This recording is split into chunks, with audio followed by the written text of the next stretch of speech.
Мэдрэгч дэлгэц буюу touch screen.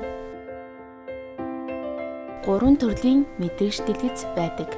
Эсэргүүцэл мэдрэгч дэлгэц, гадаргын долгионы мэдрэгч дэлгэц, багтаамж мэдрэгч дэлгэц. Эдгээрээс хамгийн өргөн хэрэглэгдэх нь эсэргүүцэл мэдрэгч дэлгэц юм.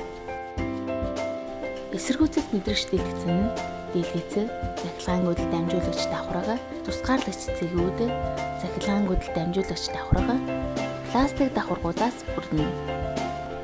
Хуруу хүрэх үед захилгаангүйдэл дамжуулагч давхаргууд хоорондоо нийлснээр захилгааны урсгалд гарах өөрчлөлтийг X-Y тэнхлэгийн дагуу бүртгэж удирдлагын хэсэгт илгээдэг.